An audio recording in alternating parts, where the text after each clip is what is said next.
Have you ever had a time when you wanted to share some stuff with some people and you thought the moment was right?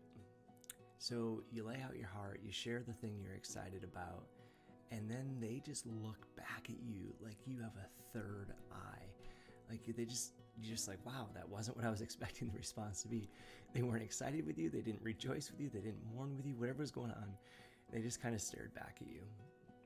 Today in Luke 18, 31 through 34, we're going to see this kind of occasion for Jesus, but what we're going to see in this passage is a couple things I think are a real encouragement to me and to you and to the church.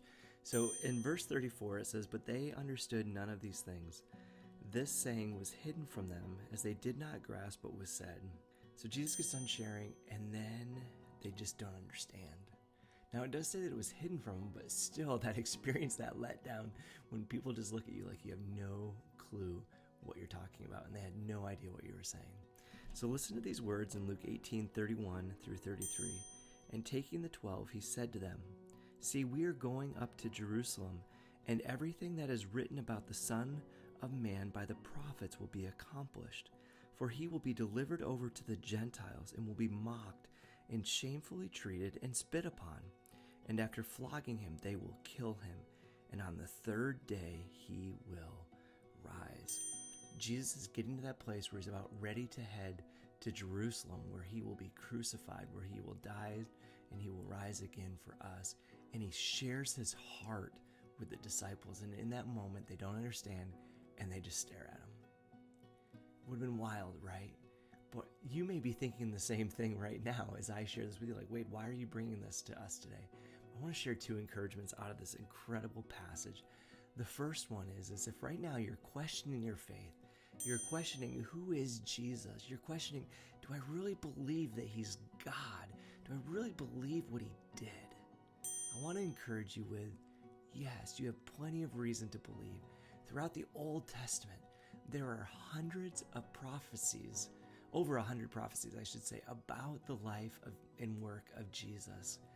And in this passage it says, "And everything that is written about the Son of Man by the prophets will be accomplished." As Jesus went into Jerusalem, as he was beaten, as he was crucified, and as he rose again, he fulfilled all of this prophecy. So you can look into the Old Testament, see all this prophecy that was written hundreds of years before the life of Jesus, and then look through the New Testament and just watch how Jesus' life fulfills that. In that, you and I can take great courage and great comfort knowing that Jesus is who he said he is. The second thing that we take out of this passage is I just hear Jesus screaming how much he loves you and he loves me. See, he goes on to say, I'm about ready to go to Jerusalem. I'm going to be flogged. I'm going to be beaten. I'm going to be handed over to the Gentiles. I'm going to be ridiculed. I'm going to bear the shame.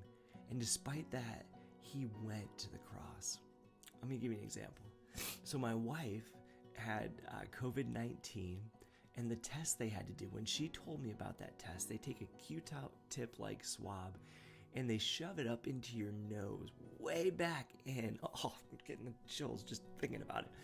I looked up photos to see how far back it goes. It goes so far back. When Amy told me about it, I was like, I'm never getting a COVID-19 test done. I'm so freaked out about it. I don't care if I ever have to have it, but there's no way I'm going to go do it because of what the cost, what the pain, what the hurt, what the discomfort is. I know, maybe I'm a wimp, but that's okay. I don't need COVID-19 tests to survive. But here's the thing.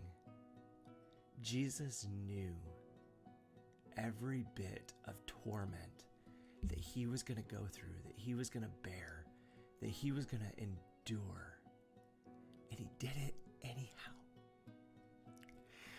Why did he do it? He did it because he loves us. He did it because he loves his bride. It tells us in Hebrews 12, 1 and 2, just verse 2, "Looking to Jesus, the founder and perfecter of our faith, who for the joy that was set before him endured the cross, despising the shame." He knew what was going to come out of him going through all of that, and he was willing to do it because of love. because of the love he had for his Father, and because of the love he has for his bride, the church, the body that you and I make up. That's why Jesus went ahead and did it anyhow. He was willing because he loves us so much. And as we look at that, the response as we look in Hebrews 1 says, let us run with endurance the race that is set before us. God has a plan for you. God has good works for you. God has things that he wants to accomplish through you in the lives of others to advance his kingdom and to bring others to know his love. And his love that he has for us should drive us to run this race with endurance, to stay at it, to keep up, to not stop, so that we can make sure that we are honoring the life and the legacy, the death and the resurrection of Jesus Christ. See, this isn't just for me and you. It is for his bride, the church. He died for all of us that we might know him and experience life because of him. My friends, let's be thankful that as you hear this, you are not like the disciples were in that moment, that you did not understand, that you could not comprehend what Jesus is saying. But you, as you listen, as your heart is stirred, the Father has opened your eyes and you understand what Jesus endured for you, that you might have life and that you might have life more abundantly. And right now you might be saying, you know what, I don't feel super compelled by this. Here's what I want you to do. One, take time just to meditate on it. Meditate on all the works that Jesus did, the love that he had for you. Meditate on the fact that he was God in heaven and is the Son. He came on earth and took on man, flesh, so he might die and rise again for you.